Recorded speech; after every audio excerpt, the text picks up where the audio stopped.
오늘 제목은 모세를 부르신 하나님입니다. 기도하고 싶습니다. 하나님 아버지 감사합니다. 오늘도 변함없이 이렇게 말씀을 예배해 주심을 감사합니다. 이 말씀이 참 너무나 소중한 말씀입니다.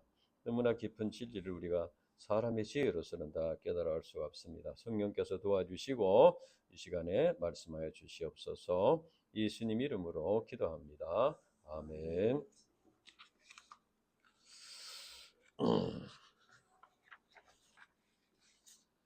오늘 말씀은 우리가 잘 아는 하나님께서 모세를 부르시고 출애굽의 사명을 주시는 내용입니다. 출애굽의 역사는 예수 그리스도를 통하여 우리 인간을 구원하시는 역사의 그 모형이라고 할 수 있습니다. 오늘 본문 말씀은 우리 인간에게 있어서 참된 구원의 의미가 무엇인가, 또 어떻게 또 하나님과 바른 관계의 성을 맺고 하나님의 축복을 받는 그릇이 될 수 있는가 하는 것을 가르쳐 줍니다. 1절부터 11절, 2장 11절부터 보면은 모세가 장성한 후에 어떤 일이 있었나. 여기 보면은 모세가 장성한 후에 한 번은 자기 형제에게 나가서 여기서 이제 자기 형제에게 나가서 이런 말을 한 걸 보면은, 이런 말씀을 보면은 모세가 이제 자기 자신이 히브리인인 것을 자각하게 되었음을 의미합니다. 애굽의 왕궁에서 자라면서 이런 의식이 이제 점점, 처음에는 좀 힘이 있겠지만은 자기가 히브리인이다. 그래서 자기 형제에게 나갔다. 이런 유머인 친어머니의 영향을 받았기 때문일 것입니다. 사도행전 7장 23절에 보면은 나이 40이 되매 그 형제 이스라엘 자손을 돌아볼 생각이 나더니 이렇게 했습니다. 모세가 궁중 밖에 나왔다가 어떤 애굽 사람이 히브리 사람을 치는 것을 보고 이제 격분해가지고 그만 그 애굽 사람을 죽여서 모래에 파묻었습니다. 모세는 이렇게 하는 것이 동족을 사랑하는 것이라, 동족에 대한 사랑을 실천하는 것이라고 생각했던 것 같습니다. 그런데 이튿날 모세가 나와 보니까 히브리인끼리 또 싸우고 있었습니다. 그래서 잘못한 사람을 이게 책망을 했습니다. 왜 너는 동포를 치느냐. 그러자 그는 모세에게 네가 재판관이냐, 응? 이렇게 대들었습니다. 그는 모세의 진심을 몰라주고 오히려 애굽 사람을 죽인 것을 비난했습니다. 이때 바로 왕이 모세의 일을 알고 그를 죽이려고 찾았습니다. 그래서 모세는 바로의 낯을 피하여 미디안 광야로 도망하게 되었습니다. 모세는 동족들을 도우려고 하다가 오히려 광야로 도망가는 신세가 되었습니다. 이것은 모세가 동족을 사랑하는 마음이 있고 동족을 도와주고자 하는 목자의 심정을 가졌지만은 자기의 의지와 힘을 사용해서 자기 방식대로 이렇게 해서는 동족을 진정으로 도울 수 없다는 것을 여기서 나타내 줍니다.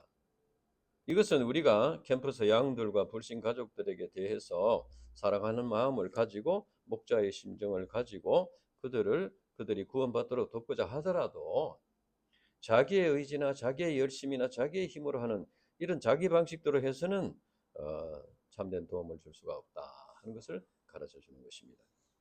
그러면 미디안 광야로 도망간 모세는 어떤 삶을 살게 되었나? 16절에서 20절까지 보면 광야에서는 물이 부족하기 때문에 대개 한 동네에 물이 하나 정도 이렇게 있습니다. 그 당시 미디안 제사장의 7딸이 있었는데 그들이 이제 양떼를 양떼 이제 먹이다가 물을 먹이기 위해서 우물에 왔는데 여러 집에 그 목자들이 다 이렇게 한꺼번에 와가지고 이제 물을 먹이니까 남자 그 목자들이 여자를 업신여기고 이렇게 막 쫓아내고 자기들이 물을 먹였어요. 자기들이 양들. 그때 모세가 이제 그들을 물리치고 왜 이렇게 순서대로 해야지, 원 순서대로 해야지 왜 이렇게 하냐 해서 제사장의 딸들이 양들에게 물을 먹일 수가 있었습니다. 그래서 모세는 미디안 제사장의 집에 함께 이제 살게 되었고 그 제사장 딸 시보라와 결혼하여 아들을 낳아서 이름을 게르솜이라 지었습니다. 이 게르솜의 뜻은 타국에서 나그네가 되었다 하는 뜻입니다. 모세의 광야 생활이 참 힘들었다 하는 것을 여기서 나타내 줍니다. 모세는 애굽의 왕자로서 섬김만 받다가 광야에서 양치는 일을 한다는 것은 참 힘든 일이었을 것입니다. 이때 모세는 동족들이 자기의 진심을 몰라주는 것으로 인해서 야속한 그런 마음이 들었는지 모릅니다. 그러나 하나님 편에서 볼 때 모세에게의 그 광야 생활은 무의미한 것이 아니고 그 속에 하나님의 놀라운 섭리와 뜻이 숨어 있었습니다. 모세가 군군 교육을 받고 말과 행동이 말도 행하는 일이 능한 자가 되었다. 사도행전 7장에 보면 그렇습니다. 그래서 자기가 이제 배운 것이 많고 실력이 있으니까 자기 힘과 능력으로 자기의 이제 힘으로 동족을 구원하려고 하다가 오히려 동족들로부터 배척당하고 광야로 쫓겨났습니다. 그러나 하나님께서는 이를 통해서 모세로 하여금 훈련을 받게 하셨습니다. 모세는 광야 훈련을 통해서 자기를 깊이 발견하게 되고 또 개인적으로는 하나님을 깊이 체험하고 하나님을 인격적으로 만나는 그런 기회가 되었습니다. 그리고 하나님의 뜻을 깨닫고 순종하는 믿음을 배우게 되었습니다. 모세는 궁중에서 40년 동안 당대 최고의 그 인간 교육을 받았고 40년 동안 광야에서 자기가 깨어지고 하나님을 인격적으로 만나는 영적인 훈련을 받았습니다. 모세가 120세에 죽었기 때문에 결국 40년을 쓰임받기 위해서 80년 동안 교육을 받았다. 이렇게 볼 수 있습니다. 모세를 볼 때 하나님께서는 부르신 자에게 먼저 훈련을 받게 하신다 하는 것을 알 수 있습니다. 그러면 성경에는 모세의 이 삶을 어떻게 평가하는가? 우리가 배운 히브리서 11장 24절에서 26절을 보면은 믿음으로 모세는 장성하여 바로의 공주의 아들이라 칭함받기를 거절하고 도리어 하나님의 백성과 함께 고난받기를 잠시 죄악의 낙을 누리는 것보다 더 좋아하고 그리스도를 위하여 받는 수모를 애굽의 모든 보화보다 더 큰 재물로 여겼으니 이는 상주심을 바라봄이라 했습니다.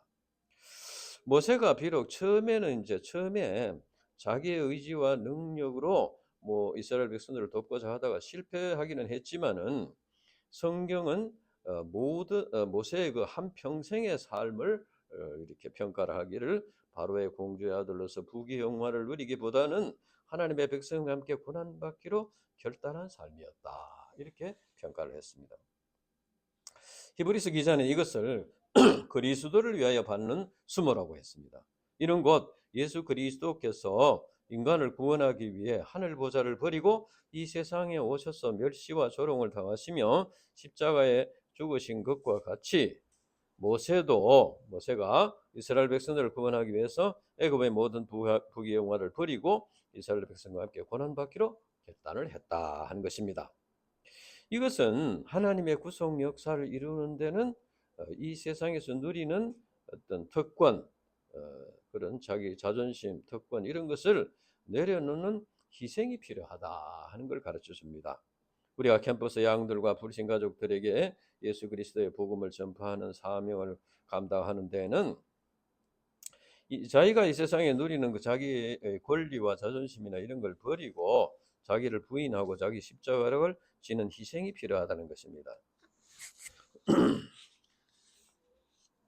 그 당시 그러면 이스라엘 백성들의 그 형편이 그러면 어떠했나? 23절에서 25절에 보면은 이 말씀에 보면은 부르짖는 소리가 하나님께 상달한지라 고통 소리를 들으시고 언약을 기억하사 이스라엘 자손을 돌보셨고 그들을 기억하셨더라. 이런 말씀이 계속 나옵니다. 이스라엘 백성들은 애굽에서 430년 동안 노예 생활을 하면서 하나님이 자기를 잊어버렸다고 생각했는지 모릅니다. 그러나 하나님은 이스라엘 백성들의 고통 소리를 들으시고 아브라함과 이삭과 야곱에게 세운 언약을 기억하시고 그들을 돌보셨다고 했습니다. 이처럼 하나님께서 어느 날 우리들의 부르짖음을 들으시고 하나님의 언약의 말씀을 기억하시고 우리를 돌보시고 계십니다. 다만 하나님께서 우리가 연단을 받고 하나님의 축복을 받을 만한 그릇이 되도록 때를 기다리고 계시는 것입니다. 그러면 하나님께서 이스라엘 백성들의 고통 소리를 들으시고 먼저 하신 일이 무엇이냐? 3장 1절부터 보면은 호렙산이라는 것은 이제 나중에 모세가 십계명을 받는 시내 산을 가리킵니다. 그래서 여기서 보면은 하나님의 산이다. 여기서는 하나님의 산 호렙의 이름에 이렇게 했습니다. 그다음에 이제 뜰기나무가 불에서 이제 불이 붙어서 타고 있었는데 이 뜰기나무는 노예 세관을 하고 있는 이스라엘 백성들을 상징하는 것이고 그 불꽃은 죄를 정결하게 하는 하나님의 도구임, 또 하나님의 심판을 상징한다. 그래서 여호와의 사자가 뜰기나무 불꽃 가운데서 나타나셨다 하는 것은 이제 이스라엘 백성들에게는 연단과 구원을 의미하고 애굽 사람들에게는 심판을 의미한다. 모세가 보니까 이제 불꽃은 타오르고 있는데 뜰기나무는 그대로 있었습니다. 그래서 이상하게 생각해서 가까이 갔습니다. 이때 하나님께서 뜰기나무 불꽃 가운데서 모세야 모세야 부르셨습니다. 하나님께서 모세 이름을 불렀다는 건 뭘 의미합니까? 그것은 바로 모세를 알고 계셨다는 겁니다. 모세를 알고 계셨다. 그래서 이제 모세가 내가 여기 있나이다 이렇게 대답했습니다. 여기서 우리는 이제 부르심에 대해서 두 가지 진리를 알 수 있습니다. 첫째는 하나님의 부르심은 생활 현장에서 이루어진다는 것입니다. 생활 현장에서 하나님의 부르심은 어떤 특별한 장소나 어떤 신비한 어떤 방법으로 임하는 것이 아니고 모세는 양을 치는 산비탈에서 하나님의 부르심을 받았습니다. 예수님의 제자 베드로와 안드레, 요한과 야고보는 업으로서 물고기를 잡는 그 바닷가 현장에서 부르심을 받았습니다. 세리 마태는 세관에 앉아서 세금 거두는 일을 하다가 부르심을 받았습니다. 이처럼 학생은 학교에서 공부를 하고 있을 때 이렇게 전도를 받고 부르심을 받습니다. 믿음의 가정에서 자란 아이들은 그 가정에서 자라면서 또 부르심을 받고 또 인생 문제에 해답을 얻고자 여행하는 중에 또 부르심을 받기도 하고 이렇게 합니다. 그러니까 하나님의 부르심이라는 것은 그 생활 현장에서 이루어진다. 그다음 둘째는 하나님의 부르심은 우리 인간이 응답할 때 그 부르심의 소망이 이루어진다는 것입니다. 하나님은 부르고 계시는데 응답을 해야 된다는 것이죠. 모세가 처음에 뜰기나무 불꽃이 타오르는 것을 보았을 때 그것이 하나님의 강림인지 알지 못했습니다. 그냥 이상하다. 불꽃은 타는데 나무는 타지 않고 이상하다. 그러니까 불꽃은 타오르는데 나무가 그대로 있으니까 이상해서 가까이 가서 보고 하나님의 음성을 듣게 되었습니다. 만약에 모세가 뭐 이런 데 대해서 관심이 좀 없고 해서 참 세상에 별일이 다 있네 하고 그냥 가버렸으면 하나님의 부르심을 깨닫지 못했을 것입니다. 이처럼 대개 처음 전도를 받았을 때는 하나님의 부르심을 인식하지 못합니다. 그런데 진리를 알고자 하는 마음으로 성경을 공부하고 더 가까이 나아가면 이제 하나님을 만나고 하나님의 부르심의 음성을 듣게 된다. 그리고 하나님의 부르심에 대해서 내가 여기 있나이다 이렇게 응답을 할 때 그 하나님의 부르심의 소망이 이루어지게 된다는 것입니다. 하나님께서는 모세를 부르신 후에 무엇을 명하십니까? 5절 이하에 보면은 두 가지 명령을 내렸습니다. 이 굉장히 중요한 명령입니다. 첫째는 네 발에 신을 벗어라. 하나님께서는 모세가 가까이 오는 것을 막으셨습니다. 이렇게 가까이 오지 말라 했습니다. 이것은 거룩한 땅이다. 그 당시 모세는 평범한 양치는 목자에 불과했습니다. 모세에게 미디안 광야는 그저 먹고 살기 위해서 이렇게 일하는 산비탈을 오르내리는 그런 땅에 불과했습니다. 그러나 미디안 광야는 하나님이 강림하셔서 임재하시는 땅이고 모세를 만나시고 부르신 거룩한 땅입니다. 신발은 사람에게서 가장 더러운 것이라고 할 수 있습니다. 그래서 신을 벗어라. 이것은 모세에게 있는 새 속에 물든 그런 죄악된 마음을 회개하고 세상적인 가치관을 버리고 자기가 공부하고 연마한 그런 실력을 의지하고 힘을 의지해서 동족을 돕고자 했던 그런 인본적인 그런 생각들을 다 버리라는 겁니다. 이때 모세가 신을 벗고 하나님 앞에 나아감으로써 이제 하나님과 개인적이고 인격적인 관계성을 맺게 되었습니다. 지금까지 모세에게 있어서 하나님은 그 옛날 조상들의 하나님이었을 뿐이에요. 모세를 광야로 보내신 분이 하나님이신데 모세는 그것을 깨닫지 못하고 자기 실수로 인해서 광야로 간 것으로 이렇게 생각했을 것입니다. 그러나 이제 모세가 더러운 신을 벗고 하나님 앞에 섬으로써 모세 자신이 하나님이 되셨습니다. 이처럼 우리 인간이 하나님의 부르심을 받고 죄를 회개하고 하나님과 인격적인 관계성을 맺을 때 하나님이 나의 하나님이 된다 하는 것입니다. 이것이 구원입니다. 이것이 구원받는 것입니다. 하나님께서는 이제 첫째로는 네 발에 실을 벗으라 하고, 둘째는 이제 가라. 이제 가라. 본문 말씀에 나타난 동사들을 보면은 보고 듣고 알고 내려와서 건져내고 인도하여 데려가려 한다고 했습니다. 하나님께서는 이스라엘 백성들의 고통 소리를 들으시고 애굽인의 손에서 건져내어 젖과 꿀이 흐르는 가나안 땅으로 인도하겠다고 말했습니다. 이러면 이제 내가 그들을 그 땅에서 인도하여 아름답고 광대한 땅, 젖과 꿀이 흐르는 땅에 데려가려 하노라. 그래서 이스라엘 백성들을 젖과 꿀이 흐르는 땅으로 데려가는 내가 했습니다. 내가 하나님, 네가 한번 데려가 봐라 이게 아니고 내가. 이 말씀은 하나님께서 조상들에게 언약하신 것이 이스라엘 백성들을 젖과 꿀이 흐르는 땅으로 인도하여 그들을 축복하는 것이다 하는 것을 나타내 줍니다.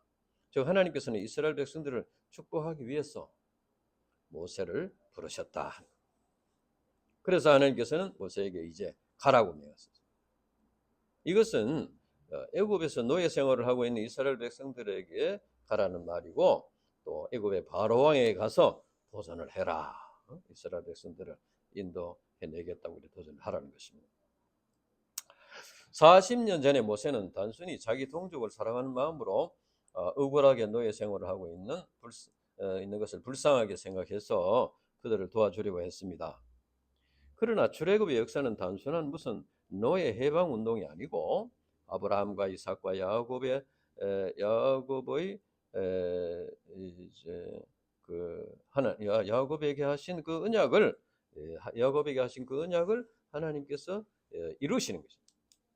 야곱에게 하신 언약을 이루시는 그 구원의 역사요 하나님의 역사인 것입니다. 그래서 이것은 모세 자신의 의지나 능력으로 할 수 있는 것이 아닙니다. 그리고 모세가 뭐 하고 싶다고 하고 하기 싫다고 안 해도 되는 것도 아닙니다. 출애굽의 역사는 하나님의 언약이 이루어지는 역사입니다.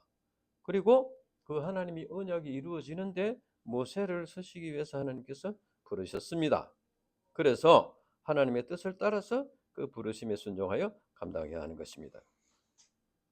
여기서 우리 인간이 하나님과 바른 관계성을 맺는 것은 어떤 것인가 하는 것을 알 수 있습니다. 우리가 하나님과 바른 관계성을 맺는 것, 첫째는 발에 신을 벗는 것입니다. 즉 죄를 회개하고 믿음으로써 죄 사함을 받고 구원받는 것입니다. 둘째는 이제 가라. 이것은 죄를 회개하고 구원받았으면은 하나님의 뜻을 이루고 하나님을 기쁘시게 하는 삶을 살라는 것입니다. 죄를 회개하고 믿음으로 구원받는 것과 하나님의 뜻에 순종하여 하나님을 기쁘시게 하는 삶이 병행되어야 온전한 하나님과 바른 관계성을 맺은 것이 된다는 겁니다. 예수 그리스도의 십자가 공로를 믿음으로 구원받고 천국의 소망을 갖는 것과 말씀에 순종함으로써 하나님을 기쁘시게 하고 하나님의 뜻을 이루는 삶이 병행돼야 한다는, 같이 돼야 돼요. 이 둘 중에 하나라도 소홀하게 되면은 하나님과 올바른 관계성을 맺지 못하게 되고 신앙의 열매를 맺지 못하게 되고 하나님의 축복을 받는 그릇이 되지 못한다. 그래서 이제 아주 기형적인 그런 신앙이 된다는 겁니다. 믿음과 삶이 병행함으로써 하나님과 바른 관계성을 맺을 때 하나님과의 교통이 이루어지게 되고 영적 양식을 공급받아서 영적 생명을 유지할 수가 있고 또 하나님께서 예비하신 축복을 받게 된다 하는 것입니다. 여기에 참된 행복이 있다는 겁니다. 그러면 하나님께서 이제 모세를 어떻게 도와주셨나? 11절부터 15절 이 말씀에 보면은 이 모세가 내가 누구이기에 갈 수 있겠습니까? 너무나 엄청난 일. 내가 누구이기에 바로에게 가며 이스라엘 자손을 애굽으로 이스라엘 자손을 애굽으로 인도하여 내리까. 여기 보면은 이제 자기는 자격이 없다는 것입니다. 그래서 40년 전에 모세는 자기 의지와 힘으로 동족을 도울 수 있을 것이라고 생각했습니다. 그러나 이제는 이제 40년 동안 그만 양치는 생활을 하다 보니까 뭐 이렇게 자신감이 이제 떨어진 것 같습니다. 그래서 이제는 이스라엘 백성들을 인도하기에는 너무 늦었습니다. 나이가 너무 많아서 이제 할 수 없습니다. 그러나 하나님께서는 내가 반드시 너와 함께 있으리라 했습니다. 12절에 보면은 내가 반드시 너와 함께 있으리라.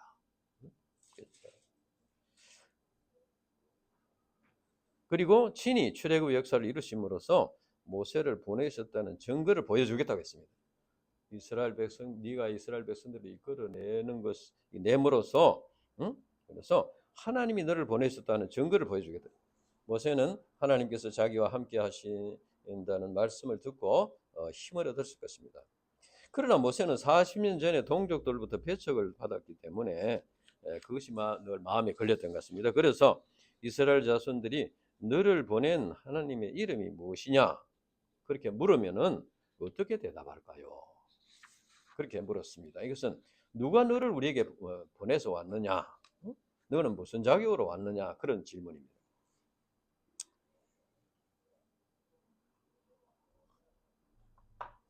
하나님께서는 모세에게 두 가지 측면에서 자기를 나타내셨습니다. 첫째는 스스로 있는 자라 했습니다. 나는 스스로 있는 자다. 그러니까 하나님은 무슨 누가 존재하도록 해서 있는 분이 아니고 창조주라는 것입니다. 요한계시록 1장 8절에 보면 주 하나님이 가라사대 나는 알파와 오메가라 이제도 있고 전에도 있었고 장차 올 자요 전능한 자라고 했습니다. 하나님은 누가 있게 해서 존재하는 분이 아니라 스스로 존재하는 창조주이시다. 그래서 하나님은 모든 존재의 근원이시고 초월자이시고 영원히 살아계시는 분이시라는 것입니다. 그래서 스스로 있는 자. 둘째는 너희 조상의 하나님 여호와 곧 아브라함의 하나님, 이삭의 하나님, 야곱의 하나님이다. 하나님께 첫째는 스스로 있는 자다 이렇게 말씀하시고 둘째는 너희 조상들의 하나님이다. 이것은 조상들에게 하신 언약을 이루겠다는 겁니다. 너를 갑자기 불러가지고 이렇게 일시키는 게 아니고 이 계획은 이미 너희 조상들에게 이미 내가 약속한 것이다. 그래서 그것을 이루는 것이다. 그 말이에요. 모세가 이제 하나님의 이름이 무엇이냐고 물은 것은 이스라엘 백성들에게 대답할 말을 준비하기 위함이라고 했습니다. 그러나 이제 이것은 모세 자신의 의문이기도 했습니다. 모세 자신이 하나님은 도대체 누굽니까? 모세 자신도 그것을 알기를 원했다. 모세는 광야에 쫓겨나 40년 동안 양치는 생활을 하면서 하나님에 대해서 의문을 가졌던 것 같습니다. 우리 동족들이 저렇게 고생하고 있는데 하나님이 계시다면은 도대체 뭘 하고 계시나? 그렇게 생각했다. 하나님은 어떤 분이신가? 하나님이 정말로 살아 계시는가? 계시다면 왜 이스라엘 백성들을 저렇게 혹독한 고통 고난 가운데 저렇게 버려두시는가?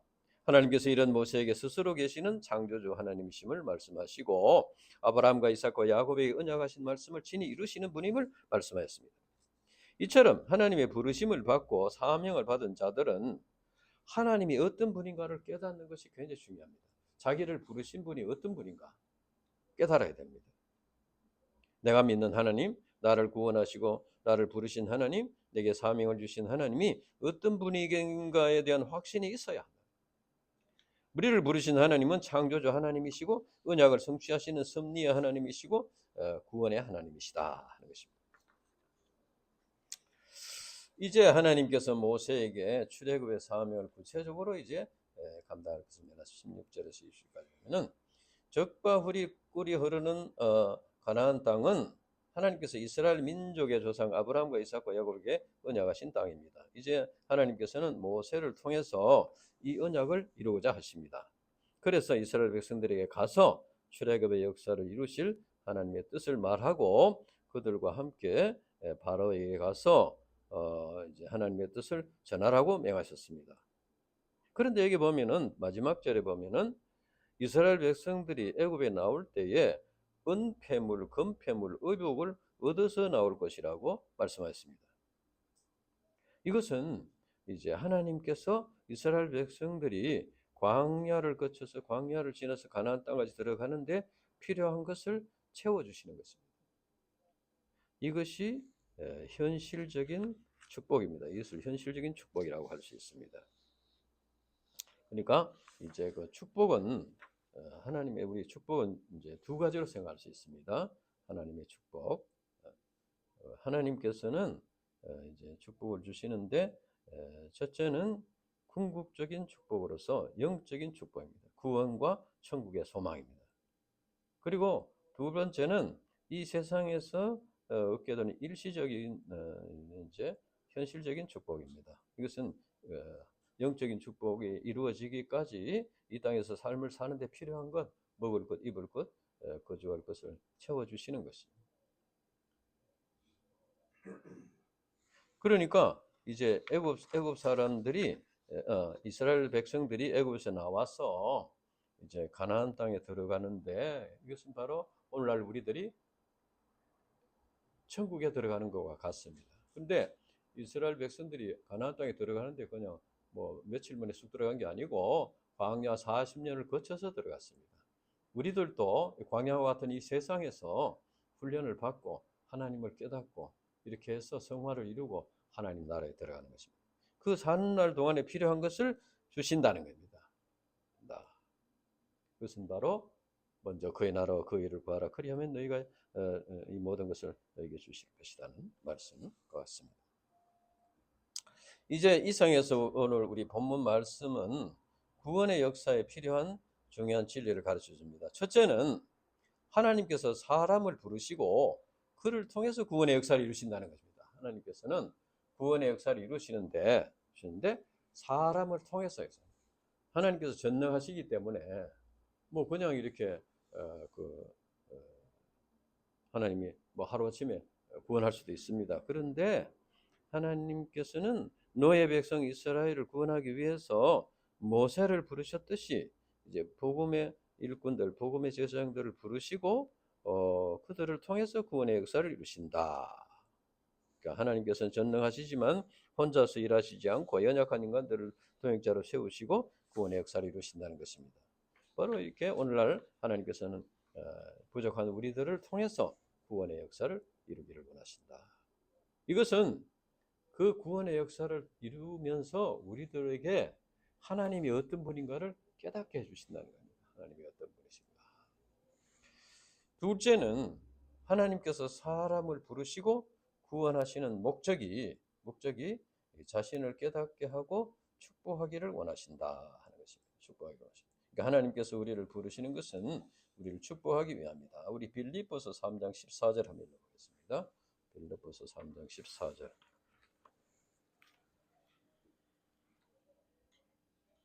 빌립보서 3장 14절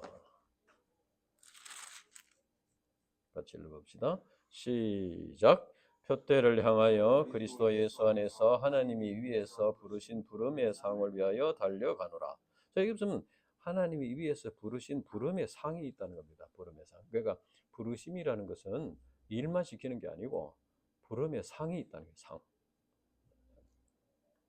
이게 바로 하나님의 축복이라는 것이죠. 사도 바울은 이 부름의 상을 위해서 달려간다고 했습니다. 그런데 이제 이 하나님의 축복은 하늘에서 그냥 뚝 떨어진 게 아니고 우리 각자가 하나님의 축복을 받을 만한 그릇이 되어야 돼요. 그릇이 되어야. 그래서 그 그릇이 되는 것은 곧 하나님과 바른 관계성을 맺고 또 하나님을 기쁘시게 하는 삶을 통해서 축복을 받을 만한 그릇으로 이렇게 빚어진다. 그러니까 하나님께서 보실 때 하나님께서 축복을 주기를 원하시는데 그것이 되지 않은 경우에는 훈련을 통해서 그것이 되도록 하셔서 하나님께서 축복하신다. 세 번째는 하나님께서 부르신 자들로 하여금 이제 축복을 받을 만한 그릇이 되게 하기 위해서 훈련하시는데, 이 죄악된 본성을 가진 인간이 구원받고 이제 부르심을 받았다고 해서 당장에 거룩한 백성이 되는 것이 아닙니다. 그래서 훈련이 필요하다. 그래서 회개에 합당한 열매를 맺고 하나님의 뜻이 이루어지는 그런 믿음의 사람으로 변화되도록 훈련하신다는 겁니다. 이것은 이제 이 훈련을 자기가 받아야 됩니다. 하나님께서 훈련하시는데도 그것을 회피해 버리면은 훈련을 받을 수가 없는 것이죠. 그래서 이 세 가지 우리가 진리를 우리가 깊이 영접하고 이 부르심의 소망을 이루어야 되겠다. 첫째는 사람을 부르시고 그를 통해서 구원의 역사를 이루신다. 둘째는 하나님께서 이제 구원의 사람을 부르시고 구원하시는 목적이 하나님 자신을 깨닫게 하시고 축복하기 위함이다. 축복의 의미가 무엇인가? 축복이라는 게 무엇인가? 그것을 우리가 잘 알아야 되겠다. 그렇죠? 축복의 의미는 두 가지다. 하나는 궁극적인 축복으로서 영적인 축복, 구원과 천국의 소망. 그리고 두 번째는 이 세상에서 얻는 일시적인, 현실적인 축복. 다시 말하면 영적인 축복을 이루기 위해서 살아가는 데 필요한 것을 채워주시는 축복이라는 겁니다. 그 다음에 세 번째는 우리 부르신 자들로 하여금 하나님의 축복을 받을 만한 그릇이 되게 하기 위해서 훈련을 하신다. 그래서 우리가 그 훈련을 잘 받고 우리가 변화를 받고 이스라엘 백성들이 광야 40년을 거쳐서 가나안 땅에 들어갔듯이 오늘날 우리들은 광야와 같은 이 세상에서 훈련을 받고 이제 하나님 나라에 들어가게 된다.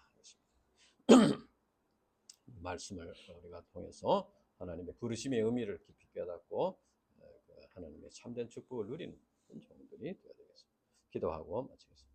하나님 아버지 감사합니다. 오늘 모세를 부르신 하나님을 통해서 부르심의 의미가 무엇이며 그 부르심의 목적이 무엇인가, 또 하나님과 바른 관계를 맺는다는 것이 무엇이며 하나님의 축복을 받는 믿음의 사람이 되기 위해서 어떻게 해야 되는가를 가르치셔서 감사합니다. 하나님 아버지께서 참 우리 연약함을 도와주시고 오늘날 이 시대에 우리를 부르신 그 부르심의 소망과 뜻을 깊이 영접하고 하나님의 축복의 물줄기를 이어가는 믿음의 조상들이 될 수 있도록 인도해 주시옵소서. 감사합니다. 예수님 이름으로 기도합니다. 아멘.